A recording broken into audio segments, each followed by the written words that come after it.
Hello, I'm Karen Hansen-Kuhn. I'm Director of Trade and International Strategies at the Institute for Agriculture and Trade Policy. I'm here with Sophia Murphy. We are in Cali, Colombia at the 16th Conference of Parties, or COP, at the Convention on Biological Diversity. Hi, so I'm Sophia, and this is the Convention on Biological Diversity is one of the Rio Conventions, so called because it was agreed alongside the Convention on Climate Change and the Convention to Combat Desertification back in 1992 at the Earth Summit. In the case of the CBD, as we call it, the Convention on Biodiversity, the Conference of the Parties meets every 2 years. That's all the governments who signed, not the United States, I should add, one of 4 countries that has not ratified, this agreement. And we're here because there was 2 years ago a renewed negotiation of an implementation framework, the so-called Global Biodiversity Framework. And here we're about implementation. How do we pay for it? And how will countries implement national strategies, something on which there hasn't been anything like enough action to work out even what those plans will be. And Karen and I are here for the first time learning a bit about how all this works. IATP was involved in the CBD years ago, and especially on issues around synthetic biology and some other issues. This time, partly we're learning. Things are new now. We're learning from partners who've been advancing this work for a while, and we're also thinking about what work we should be doing on the CBD. One of the issues that's come up pretty clearly for me is the need to work with farmers' organizations to highlight farmers' voices in these talks, and specifically, of course, the voices of smaller scale farmers, agroecological farmers.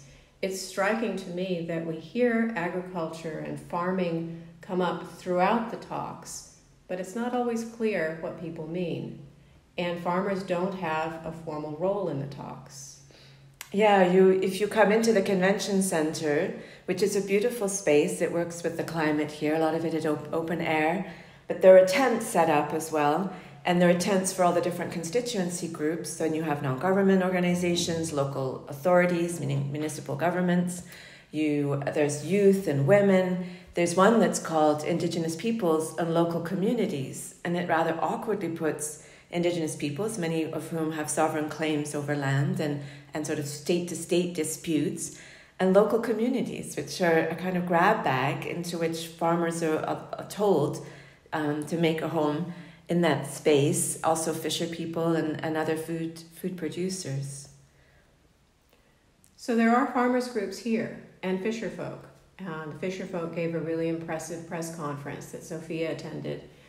Our former board member, Esther Penunia from the Asian Farmers Association, knows so many of these groups from other talks, and she's convened a lot of the farm groups, agroecological groups, people like ours working with farmers to talk through what's happening in the discussions and the official negotiations, what we want to happen, what issues we should be bringing up together.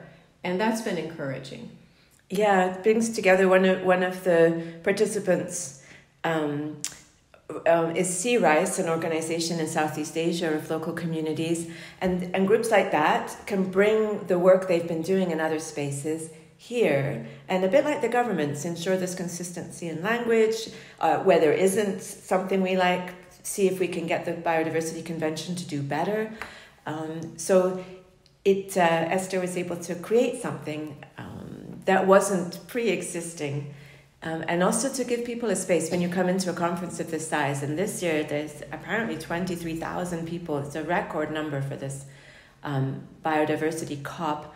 It's quite bewildering to walk in and try and make out what's happening. There's thousands of side events, probably hundreds in the course of a day. There's also government negotiations on maybe 6 or 8 topics at the same time. And there's a lot to make sense of if you don't have a place to touch base every day and work out what's what. What's been most inspiring, Karen? Well, I guess bringing these people together and hearing some of the plans people in Brazil and other places have moving forward. But also it's been so interesting to me to hear agroecology come up so front and center in so many discussions. Now, sometimes in some of the side events I've attended, it's done in, I don't know, a cynical way, but an offhand way that probably doesn't mean anything. It's sustainable agriculture. But more and more, and I think because it's coming into a situation that's grounded already in biodiversity, it is taking on a fuller picture of what agroecology should be. There's still a lot of room for improvement.